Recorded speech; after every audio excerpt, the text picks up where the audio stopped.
In this video I explain why fixed cutoff values for fit indices like CFI or RMSEA aren't such a good idea. First, as a recap, we look at common cutoff values for fit indices. Then we will be looking at problems with that. And finally, at alternatives to fixed cutoff values. So what are common cutoff values for fit indices? According to Hu and Bendler, one of the most cited methods paper with I think more than 100,000 citations, CFI should be above 0.95, RMSEA below 0.06 and SRMR below 0.08. Especially for the RMSEA, there are other values around by other authors, but I think these are the cutoff values that are used most frequently. Where's the problem with that? For everything that follows, my main source is Grosscott et al. 2024. The key problem: Hu and Bendler had only limited variation in study characteristics for the simulation studies they used to derive their cutoff values. But fit indices are influenced by many different model parameters or model characteristics. Here are some influential study characteristics that influence the calculation of a fit index: sample size, type of estimator, the common maximum likelihood or some other more robust variant, the number of indicator variables, the number of response options. Do you have a 5-point Likert scale or a 7-point Likert scale? The distribution of response options. Do you have a symmetrical distribution of the answers or an asymmetrical that is skewed? The magnitude of factor loadings. And if you have more than one factor, the factor correlations. All these characteristics influence the calculation of fit indices. So it doesn't make sense to have one cutoff, for instance, for the CFI, irrespective of the specific study characteristics. For some studies, 0.95 will be much too high, so even 0.9 could be a good fit. And for other studies, 0.95 is too low, and you would need a fit of maybe 0.98 or 0.99 in order to get to a good fit. What's more, these study characteristics I showed you don't have only an additive effect, but they interact with each other.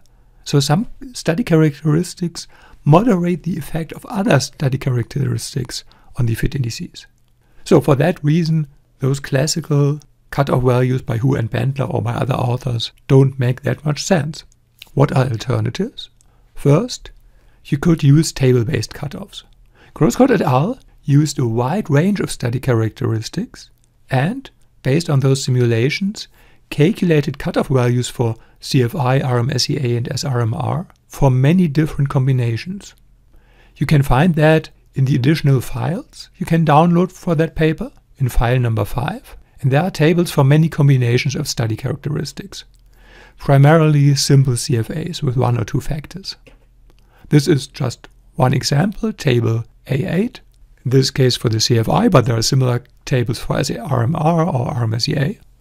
Sample size, the number of indicator variables, how large the loading is, the number of response options for each item, 3, 5 or 7, the answer distribution, symmetrical or asymmetrical, the different estimation methods. In most cases you will use ML, 1 factor or 2 factor, and for 2 factor, uncorrelated factors or correlated factors. And then you can go find the combination that applies for your study and you see which cutoff makes sense. And there's a wide range. There are some values below 0.8. For other characteristics, the cutoff is above 0.99. So this table clearly shows one fixed cutoff value for all possible SEM or CFA studies doesn't make any sense. Limitations for that? There are only a limited number of combinations. So if you can't find the characteristics of your study in those tables, you can't really use it. And it's focused on CFAs with 1 or 2 factors. The second approach by Grosscott et al., equation-based cutoffs. In table 3 of their paper, they show a regression model for calculating cutoff values.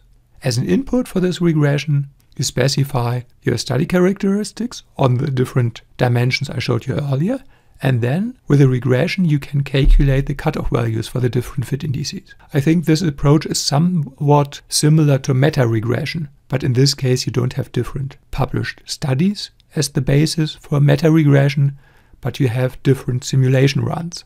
And the nice thing is Grosscott et al. Provide R code to calculate this regression model. In one of the appendices, there is this R code. I copied it from the PDF into an R file. And here at the top, we specify the model. Estimator, if you want to use one of those estimators, you would have to change the dummy variable to 1. If you have 3 zeros, then you have the standard maximum likelihood. The number of items, the number of response options per item, so in this case a 7-point Likert scale.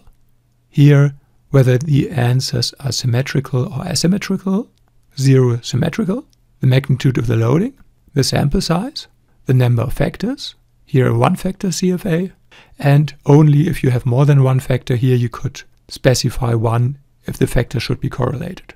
Then the sample size is divided by 1000. That's necessary for the following calculation. And then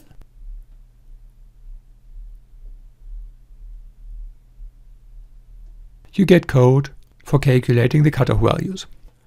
Control A and run. And down here the results. For these study characteristics, you need a CFI of 0.998, an RMSEA of 0.044, and an SRMR of 0.016. Quite different values from the cutoff values that are presented by Hu and Bendler. What are the limitations for this approach? As with every regression, there is a possible problem with out-of-sample predictions. That is, predictions where the predictor variables, in this case the study characteristics, lie outside of the range that was used to derive this regression model. So for instance, this has been calculated with 1 or 2 factors. You can't be sure if you have 5 factors that you get correct results if you put in 5 as the number of factors, for instance. Or the number of response options in this study was 3, 5, or 7. So it won't be a problem if you have 4 or 6 that lies within that range. But if you have 10 response options per item, then you can't be sure whether those results are correct for your case. The third option, simulation-based cutoffs. For that, you would program a simulation study. So you would have to make assumptions about all those study characteristics and then program a Monte Carlo simulation specifically for your study characteristics. Limitation, you have to program a simulation, and that's not easy. In most cases, some programming knowledge will be required for that.